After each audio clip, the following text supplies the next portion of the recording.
Hey y'all. Y'all are out here on the porch with me this evening.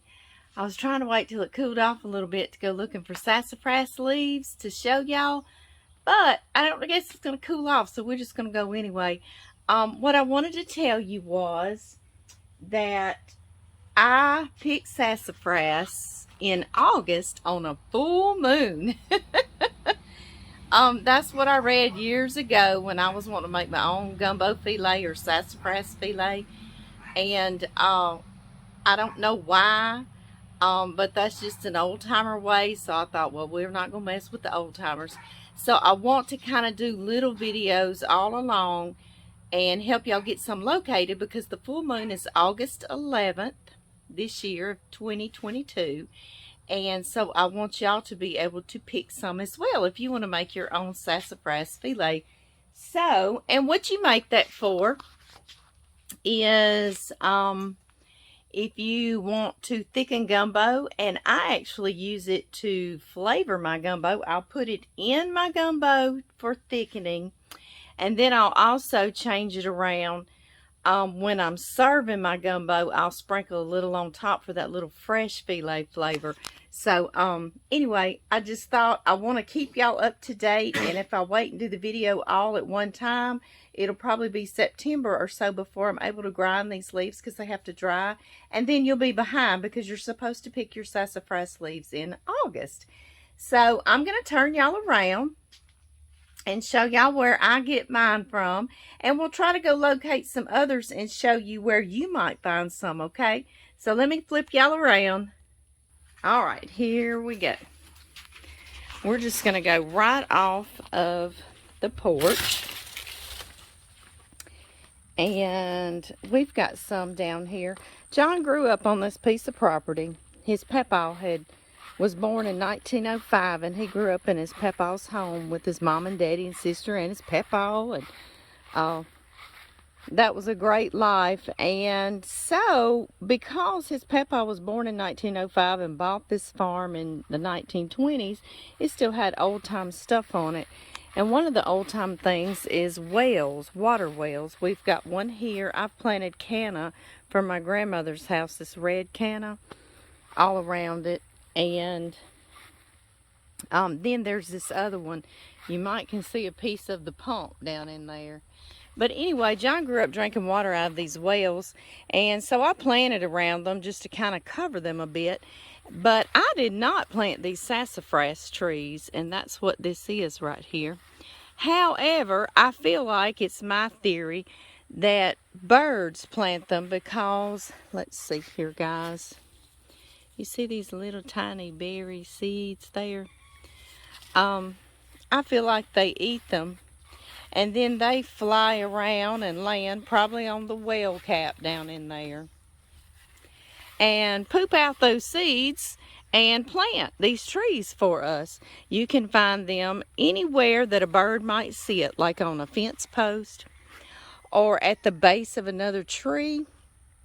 At the edge of the woods you might see them, but I'm wanting to help you pre-find this, so when we come out on the full moon, I want to show y'all the moon this evening.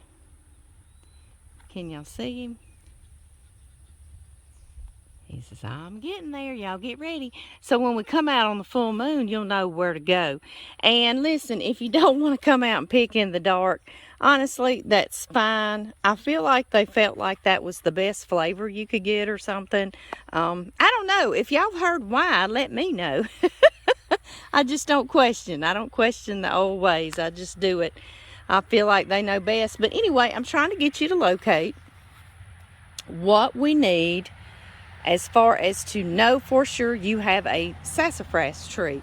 Also, something I want to tell you is that I looked up where all they grow. They are native to Maine, which is sort of northeast in the United States, you know, and they go from Maine beneath New York all the way down the eastern border as far deep as like Texas. And of course I'm in Louisiana, so it's a pretty wide range. And I also looked up, can you find sassafras trees in other countries? And they said yes, in China and Europe as well, because they were used for building things at some time, and may still be. So anyway, it's not possible for you to find one if you're not in the United States as well. But anyway, I just want to let you know they're pretty wide range, so let's go looking for one if you think you would find one. I want to show you the 3 different leaves that you will find on a sassafras tree. This is also the tree that, if you know the flavor of root beer, it flavors root beer. That's the flavor of sassafras root, and you can make sassafras tea. I know I grew up drinking that. My mama showed us how to steep the roots down and add sugar, and you can have the tea. And anyway, but we're going to make the fillet. We're going to let these leaves dry, and we're going to powder them and put them in our gumbo and different stews of that nature. And I haven't done it in 2 summers, so it's time again. But anyway, back to this, what I keep telling you, I want to show you the 3 leaves that are on a sassafras tree. The first one that I look for if I'm just driving around looking for a leaf to stick out to me is this 3-lobed leaf. You see that? It's very distinctive. Let me show you another one right there. Let's see here. There's one right here. It has 3 lobes on it. That one will make me stop and say, hey, is that a sassafras? And there's a smaller little 3-lobed. And so then I'll get out, and another thing, once you find that 3-lobe to check it out, you can see it's going to have the 3-lobed leaves. Then it's going to have single lobe, just like that, just 1 lobe. And then the one that I love, and it is my favorite, is this one that looks like an oven mitt. Can y'all see that? I love it. Love it dearly. It only has 2 lobes, and it looks just like a little oven mitt.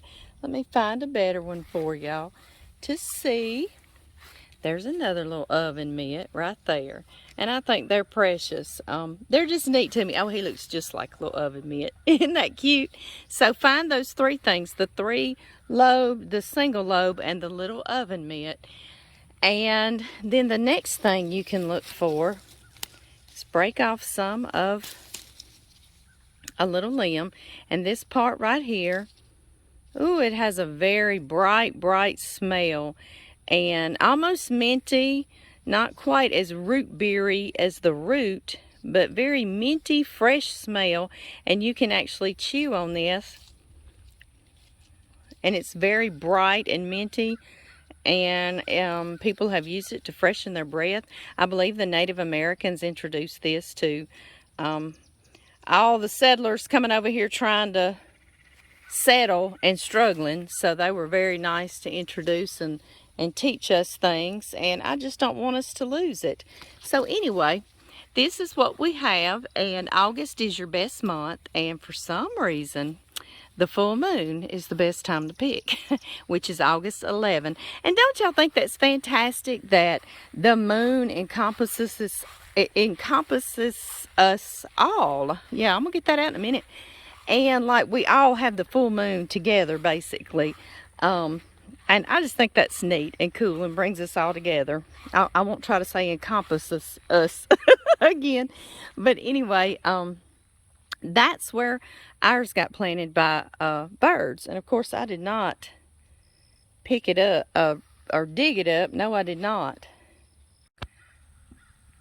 But if y'all want to join me, Beanie, we're going to go see if we can find some other sassafras trees growing out to show everyone where they might find one. Like I was talking about, birds will sit in other trees and plant for us. Aren't they sweet to be planting for us? So we will go along. And I know there used to be one at the base of this big old oak tree. He's leaning deeply into our yard these days. He gets trimmed by the power company to stay off those lines. Well, then, you know, it just kind of killed the roots on that side. So he's probably going to have to come down soon, bless his heart. Let's see. I did have one at the base of him, though. But it may have gotten choked out by everything else. Here we go. There it is. See that? And see, that's at the base of a big tree. So look at the bases of trees. And let's see here. On fence lines. And at the base of fence posts. Like here across the road and our pastures, way along the fence row over there, I'll see some sticking out. If we're riding along checking our fences, I'll see those 3-lobed leaves, and I'll say, oh, there's a sassafras. So, and every once in a while, John, you know, he has a bulldozer, so he might dig one up, and if you do, you really smell that root, and we can make some tea. But not very often does that happen, and I sure won't let him dig mine up. We're going to go over here. There was some over here along this fence by my mailbox. Let's see. That's why I think birds do the planting. The pooping planting. Yes, I do. Yeah.